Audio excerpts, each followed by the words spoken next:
Someone we didn't know tried to pick Dylan up from school today, said his elementary teacher. The guy said he was Dylan's older brother. Dylan doesn't have a brother, I said, alarmed. We thought so too, replied the teacher. I suspected something wasn't right straight away. It was this tall, lanky guy with black hair, looked in his late 30s, maybe even 40. He knew your address, Dylan's full name and birthday, and which class he was in. I went inside to check with the principal. When I came back out, the guy was gone. I was silent for a second as I stood facing the teacher outside the school gate.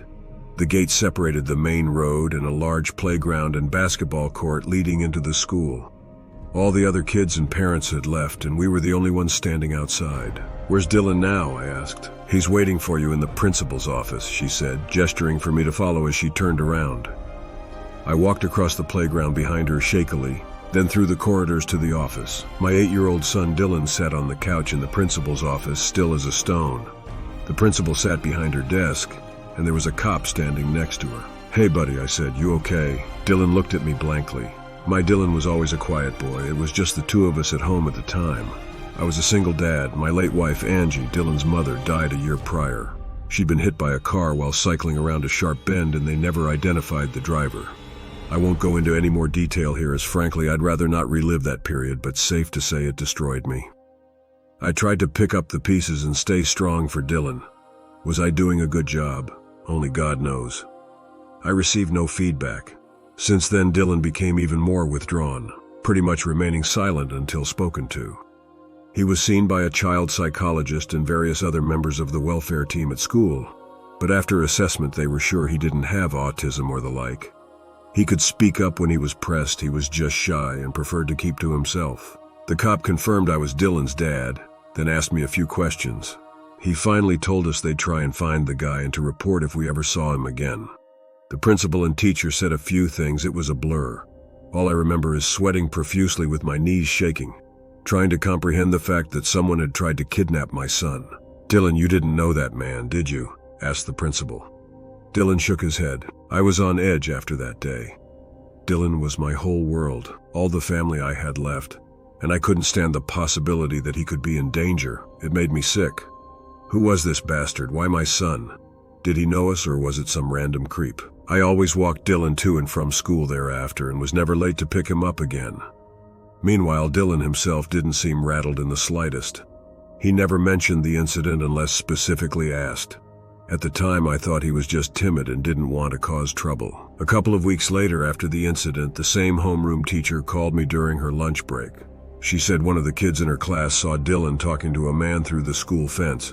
When she rushed out, the man was gone. When Dylan was asked about it, he said he hadn't been talking to anyone. The girl who apparently spotted him was questioned further, and she was adamant she saw Dylan talking to a tall, lanky man with messy black hair. The cops were called again, did a quick search of the perimeter of the school, but they found no one suspicious. That afternoon, I sat Dylan down at the kitchen table. I won't get angry, I just need you to tell me the truth, I said, trying to steady my nerves. Did you or didn't you talk to a stranger today at school? Yes or no? He shrugged. Getting an answer out of him was harder than drawing blood from a stone. How many times have we told you not to talk to strangers? It's for your own safety. You do understand that, don't you, son? He nodded, looking slightly afraid.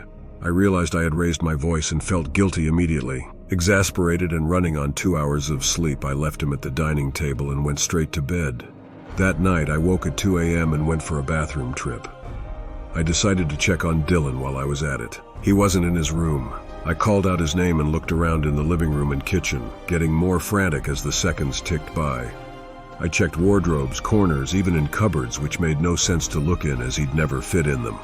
But I was desperate, thinking he'd been kidnapped. I went out into the street, yelling his name as I ran up and down it like a maniac to no avail. As I came back into the house ready to call the police, I looked in Dylan's room for one last check. He was sitting up on his bed, wide awake and staring back at me. Where were you? I asked, relieved but still alarmed. I was here, he replied. No, you weren't. I was looking everywhere for you, and you weren't in here. I was. Had I imagined all of that? I shook my head, feeling a migraine coming on. Just stay in your room, okay? Don't scare me. I thought my eyes had deceived me somehow, and the paranoia was getting to me. Perhaps I should have paid attention to the fact that the window was wide open. About a year after those incidents, I heard a knock at my apartment door. I was inside doing some paperwork while Dylan was in his room playing Minecraft. I was on alert immediately. No one ever knocked on the door. We lived in a block of apartments, and friends or acquaintances would always wait outside the main door, ring the doorbell, and I would greet them downstairs.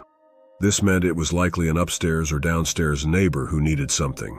I had a few of their numbers from when we moved in for contact should the need ever arise, but we weren't close at all. I wondered what could be the problem. I walked up to the door and looked outside the peephole. There was no one there.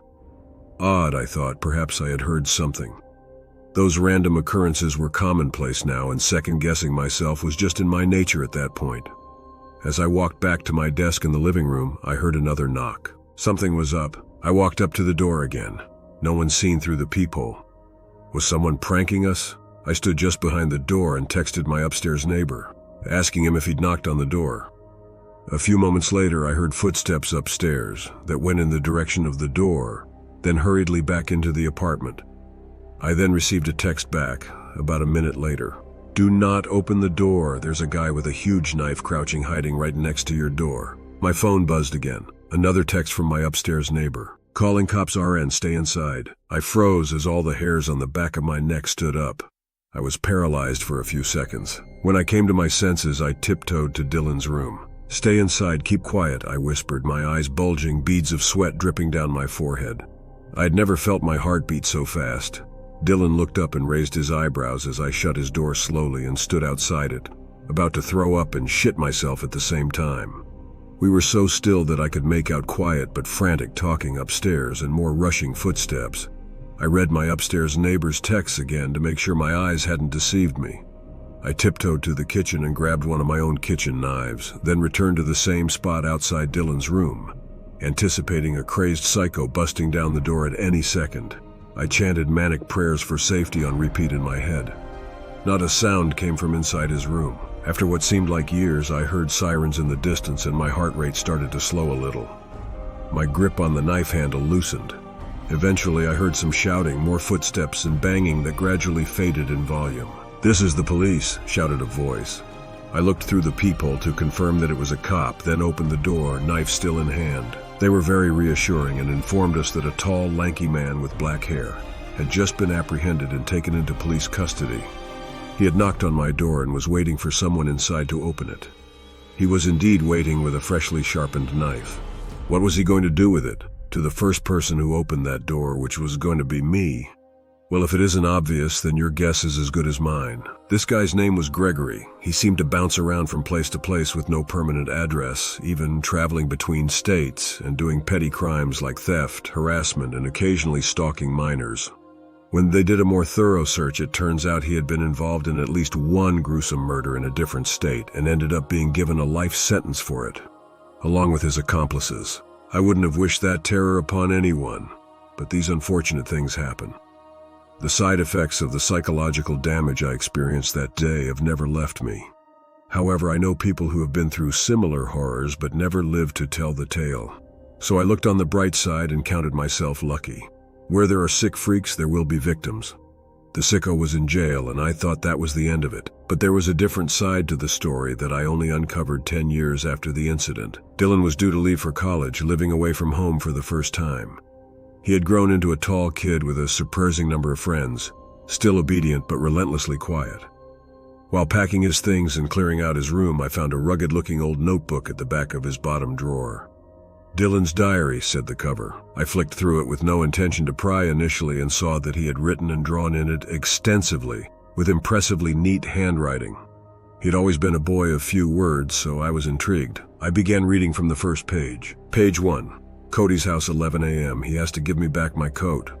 There were a few stick figure drawings. Page 2. I need a book for English class next week. Ask if Amy has one. I turned the pages and the first few were filled with the same mundane elementary school day-to-day affairs, mixed in with a few doodles.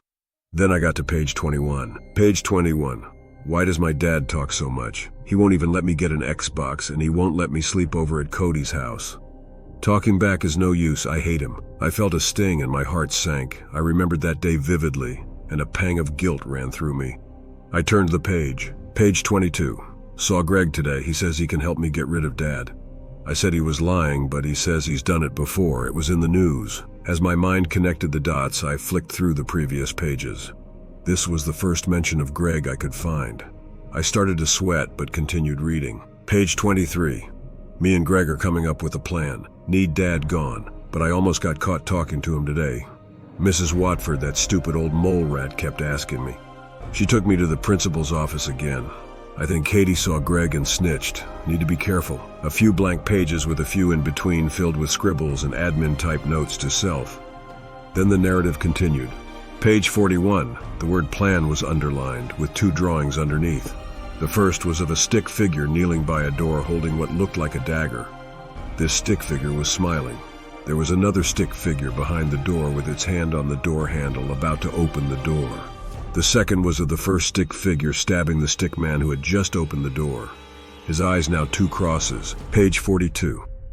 Greg came to my house and I showed him my plan. He said it was good and he could do it. We almost got caught by Dad, but I got back in bed just in time.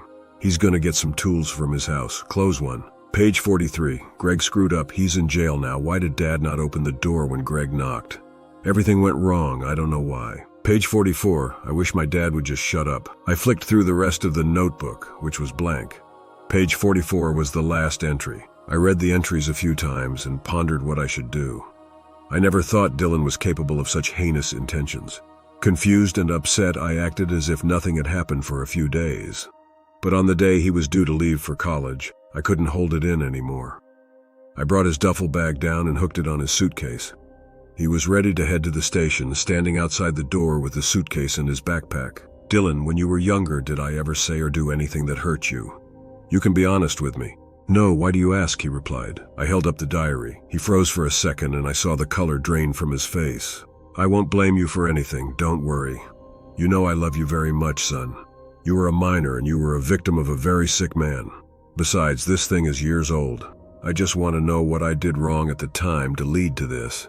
And we can put it behind us. His shocked expression faded, leaving his ever-present blank stare. You didn't do anything wrong, neither did Mom. I opened my mouth to ask him what he meant by that, but stopped.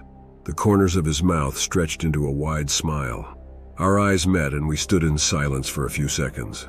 Dylan, if I were to find another one of these notebooks, I began tactfully, would I see the blueprint of my wife's murder inside? Yeah. He didn't even pause to answer. Then he gripped the handle of his suitcase and walked off down the street. That was 2 years ago now. I never forgave him. Every night I still lie awake thinking whether he was born that way or it's somehow my fault. We haven't talked since he left that day and he hasn't come back home. He's never tried to contact me and I haven't likewise. It looks like he's doing well in college from his Facebook posts. He seems to have a lot of friends, so I assume he got his own place or stays with one of them. I wonder if any of them will ever find out who he really is. Wouldn't blame them if they never do. After all, I still don't know who my son is and I raised him for 18 years.